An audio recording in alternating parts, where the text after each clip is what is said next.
నమస్కారం doctor Rao's dental YouTube channel కి స్వాగతం సుస్వాగతం.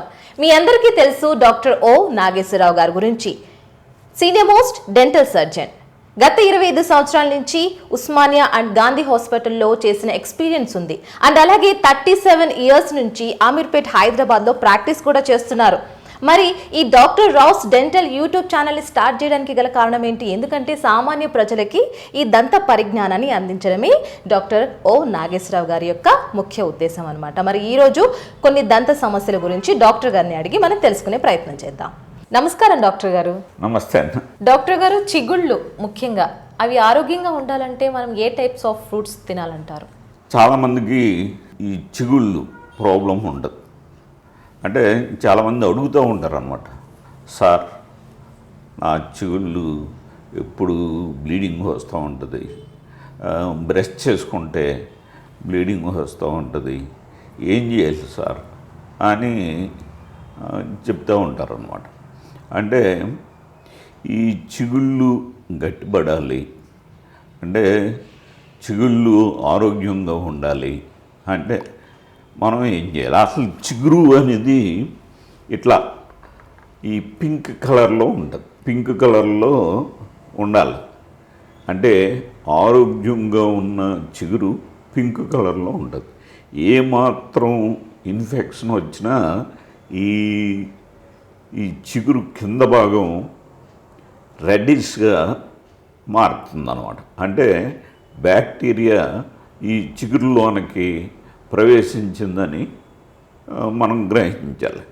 కాబట్టి ఈ చిగుళ్ళు అసలు బ్యాక్టీరియా చిగుళ్ళలోనికి ప్రవేశించకుండా ఉండాలి అంటే మనం ఏం చేయాలి, ఏ విధమైన ఫ్రూట్స్ తీసుకోవాలి అన్నది మన సమస్య. కాబట్టి ఈ చిగుళ్ళు గట్టిగా ఉండాలంటే మనం రోజు కూడా ఈ చిగుళ్ళని మసాజ్ చేయాలి. మసాజ్ చేసినట్లయితే ఈ చిగుళ్ళు గట్టిపడతాయి.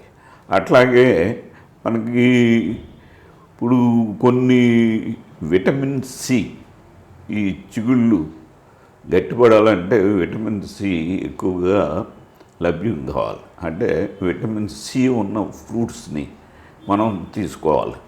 విటమిన్ సి అంటే ఎక్కువగా నిమ్మ, బత్తాయి, నారింజ, ఈ సంత్రాలు, అట్లాగే ద్రాక్ష, పైనాపిల్ ఇట్లాంటి ఫ్రూట్స్లో ఎక్కువ మోతాదులో విటమిన్ సి ఉండటం అనేది జరుగుతుందన్నమాట. కాబట్టి ఇట్లాంటి ఫ్రూట్స్ని మనం తరచుగా తింటూ ఉండాలి. అట్లాగే తిన్నంత మాత్రానే కాకుండా మనం దీనికి కూడా ఎక్సర్సైజ్ ఇవ్వాలి. ఎప్పుడైతే ఈ ఎక్సర్సైజ్ ఇచ్చామో ఈ చిగుళ్ళు ఇట్లాగా మన అరచేతి ఇప్పుడు స్కిన్ లాగా, ఇప్పుడు అరచేయి ఉందనుకోండి, ఈ అరచేయి గట్టిగా ఉంటుంది. ఎందుకంటే మనం ఈ అరచేతులతోటి పనులన్నీ చేస్తాం కాబట్టి ఈ అరచేయి స్కిన్ గట్టిగా ఉంటుంది. ఈ స్కిన్లోకి ఏ బ్యాక్టీరియా కూడా చొచ్చుకుపోదు అన్నమాట.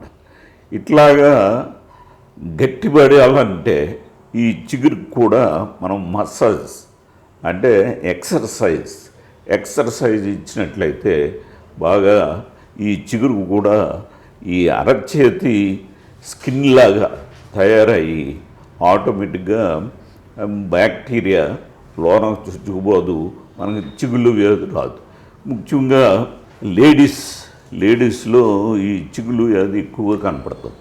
ఎందుకంటే వాళ్ళకి హార్మోనల్ ఇంబ్యాలెన్స్, అంటే వాళ్ళు ప్రెగ్నెన్సీలోను, తర్వాత లాక్టేషన్ పీరియడ్లోను, అట్లాగే ప్యూబర్టీలోను వాళ్ళ యొక్క ఈస్ట్రోజన్ అంటే స్త్రీ హార్మోన్స్ తక్కువగా వెలువడతాయి అన్నమాట.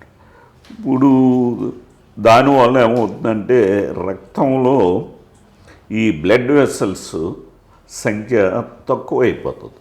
అప్పుడు బ్లడ్ పల్సగా అయిపోతుంది అన్నమాట. ఎప్పుడైతే బ్లడ్ పల్సగా అయిపోతుందో బ్యాక్టీరియా అంటే ఈ చిగుళ్ళు బ్రష్ చేసుకునేటప్పుడు ఏమాత్రం ఈ బ్రిజిల్స్ ఈ చిగుళ్ళకి గుచ్చుకున్నాయంటే ఆటోమేటిక్గా ఈ బ్లీడింగ్ వచ్చేస్తుంది.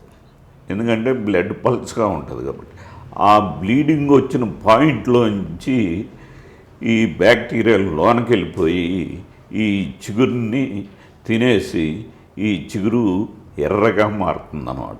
కాబట్టి ఈ విషయాన్ని గ్రహించి మీరు దీనికి తగ్గట్టుగా ఎక్సర్సైజు, తర్వాత ఈ సిట్రస్ ఫ్రూట్స్, తర్వాత మిగతా ఆహార పదార్థాలు కూడా సమతుల్య ఆహారాన్ని మనం తీసుకున్నట్లయితే చిగుళ్ళు మంచి ఆరోగ్యంగా ఉంటాయి.